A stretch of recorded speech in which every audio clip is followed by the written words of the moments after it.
Salut à tous les gars, j'espère que vous êtes tous très bien. Aujourd'hui, on se retrouve pour l'analyse de Paris Real Sociedad sur ce huitième de finale aller de Ligue des Champions. Et pour cette analyse tactique, il y a beaucoup de choses à dire parce que pour tous ceux qui ont vu le match, on a pu voir que Paris a été en très grosse difficulté pendant notamment toute la première mi-temps où je crois que Paris n'a pas eu beaucoup d'occasions hormis une contre-attaque de Kylian Mbappé. Et on va justement expliquer pourquoi et comment la Real Sociedad a mis autant en difficulté le Paris Saint-Germain. Donc la première chose, et c'est ce que la plupart des gens ont pu voir, c'est le fait que la Real Sociedad a pressé en marquage individuel sur chaque phase de relance parisienne. Il y a eu une fois où c'est passé, mais sinon globalement ça a toujours été très bien fait. Comment ça a été fait? C'est-à-dire que Marquinhos, Beraldo qui était latéral gauche à ce moment-là et Danilo Pereira étaient pris à chaque fois en un contre un par Barrenechea, Take Kubo et André Silva. Et à chaque fois, ils ont fait en sorte d'empêcher cette relance-là en fermant l'axe. Au milieu de terrain, c'était du 3 contre 3 en marquage individuel. Donc Bryce Mendes, Zubimendi et Merino qui prenaient Zaire Emery, qui prenait Fabien Ruiz qui était en 6 et qui prenait le troisième Vitinha. Et ils ont empêché complètement les relances parisiennes courtes. Donc ce qui a fait que Paris a souvent dû relancer long et Mbappé étant en 1 contre 2 face à Zubeldia et le Normand, il n'a pas eu beaucoup de ballons. Sur les relances de la Real Sociedad n'a pas cherché forcément à tant que ça, à chercher court. Il y a eu beaucoup de longs ballons sur André Silva qui ont été après récupérés par les joueurs espagnols au milieu de terrain sur des seconds ballons. Donc c'était pas des phases de jeu extrêmement sophistiquées.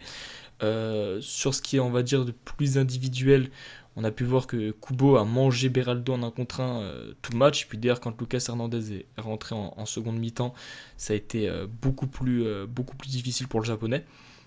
Mais ce qui va être intéressant et sur quoi on va revenir, c'est ce risque pris par la Real Sociedad. Pourquoi ça a aussi bien marché et surtout qu'est-ce qu'aurait pu faire le PSG pour se sortir de ce pressing. Donc la première chose, c'est que y avait du 1 contre 1 derrière et Hakimi était pris par le latéral gauche de la Real Sociedad. Donc il y avait Dembélé souvent assez seul, mais la Real prenait ce risque de laisser Dembélé, Mbappé et Barcola en un contre un aussi derrière, puisqu'il y avait le Normand, Zubeldia et Traoré plus bas. Mais étant donné que sur des longs ballons, Dembélé, Mbappé et Barcola ne sont pas les meilleurs joueurs de tête, c'était beaucoup plus compliqué pour eux. Pourquoi ça a aussi bien marché? C'est-à-dire que le pressing a été fait avec une intensité de course et une agressivité dans les duels monstrueuse de la part de la Real Sociedad. C'est-à-dire qu'il y a eu un moment donné où il y a eu un duel perdu dans le milieu, ça a créé un espace énorme et Mbappé a été servi en profondeur. Il y a eu un très bel arrêt du gardien de la Real Sociedad.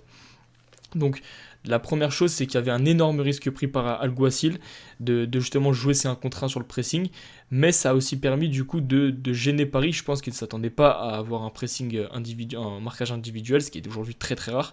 Et beaucoup de fois, Paris s'est retrouvé à jouer derrière sur Donnarumma.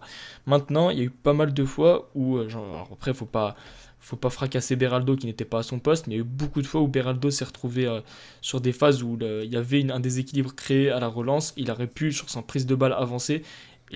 Étant donné qu'il n'osait pas le faire, étant donné que je pense qu'il n'était pas sur ses repères, à chaque fois, il se retrouvait à rejouer plus bas et ça faisait perdre le temps d'avance gagné par les défenseurs parisiens.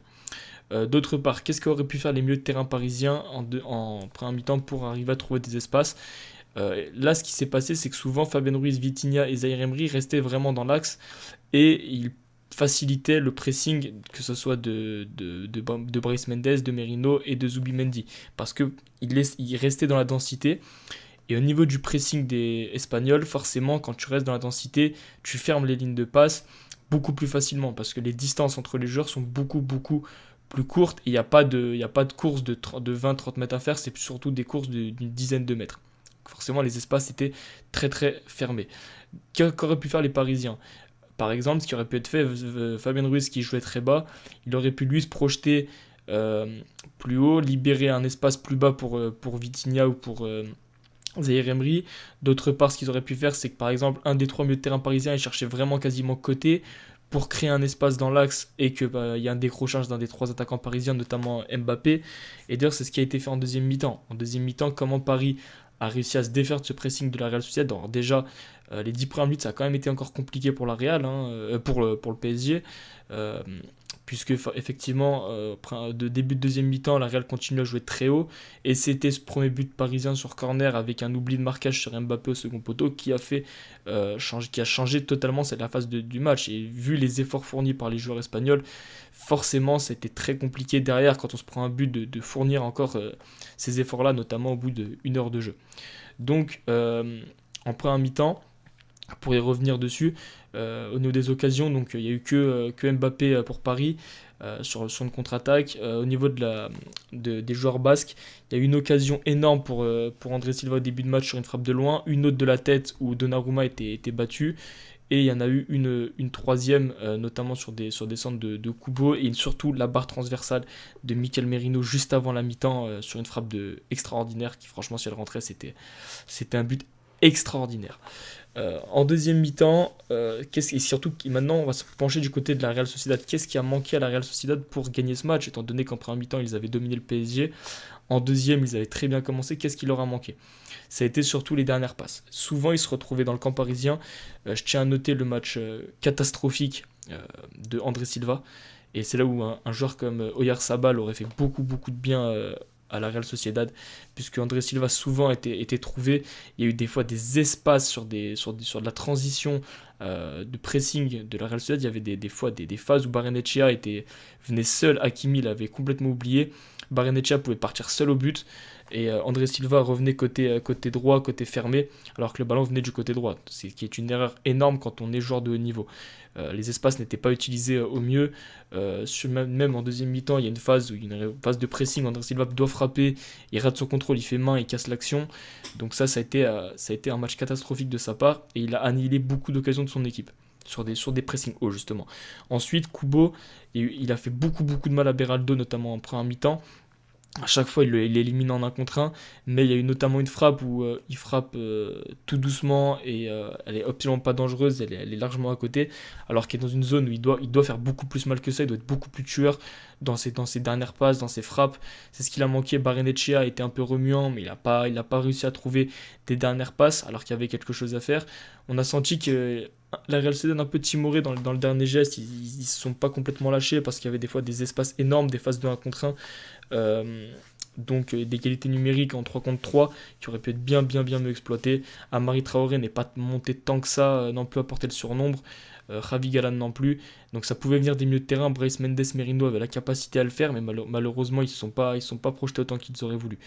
Voilà, donc au match retour, les clés, ça va être voir si la Real Sociedad peut justement faire ce même pressing qu'ils ont fait sur la première mi-temps, et même sur les 10 premières minutes de la deuxième mi-temps, et surtout voir s'ils peuvent être efficaces avec un joueur comme Oyarzabal qui peut, dans les 20 derniers mètres, être décisif par une frappe ou une passe. Ça peut tout changer à la place de André Silva.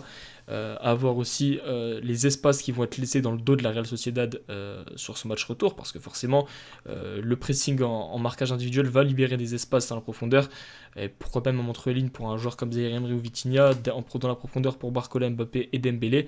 Donc à voir justement si la Real Sociedad fait ce même pressing, ne se fait pas trouer dans son pressing, et arrive surtout maintenant à convertir ses récupérations hautes, parce qu'il n'y a pas eu tant de grosses occasions que ça malheureusement pour eux. Donc ça va être les clés de ce match retour. À noter, mention spéciale pour vraiment les trois du milieu de la Real Sociedad, de Brais Mendes, Zubimendi et Merino, qui ont fait un match monstrueux dans l'utilisation du ballon. Ils n'ont même pas été tant fatigués que ça, parce qu'à chaque récupération, ils arrivaient à poser le jeu, à faire courir le bloc parisien. Donc ça, c'était vraiment une de leurs grosses forces. Donc voilà. Après, bon voilà, forcément, Mbappé a été aussi le playmaker, en dehors du fait qu'il a marqué son but en renard. Il a touché la barre transversale juste après. C'est le joueur qui clairement peut changer la destinée parisienne. Barcola, son but, bon, il a un peu de réussite sur le contre favorable dans le 1 contre 1 avec Amari Traoré. À noter le déséquilibre créé par Dembélé au départ du deuxième but, où il arrive côté droit à éliminer, et après je trouvais Fabien Ruiz qui fait un très bel enchaînement de touches de balle pour aller trouver Barcola. Donc voilà, évidemment, je pense que Luis Enrique a vu que Beraldo en latéral gauche c'était juste pas possible. Même en défense centrale, il a fait une erreur qui aurait pu mener à un but sur une erreur de relance. Donc je pense que Beraldo ne devra pas démarrer si Paris ne veut pas se créer trop de frayeur. Je pense que Asensio en faux neuf aurait pu être intéressant dans un match comme ça pour libérer des espaces en décrochant pour Mbappé et Dembélé. Mais en faux neuf, et surtout pas sur un côté comme Luis Enrique l'a fait rentrer en deuxième mi-temps. Voilà, c'était ce premier épisode de ces débriefs tactiques d'après-match. J'espère que ça vous aura plu. Et on se retrouve bientôt pour un des nouveaux épisodes de débrief d'après-match. C'était Marco, ciao.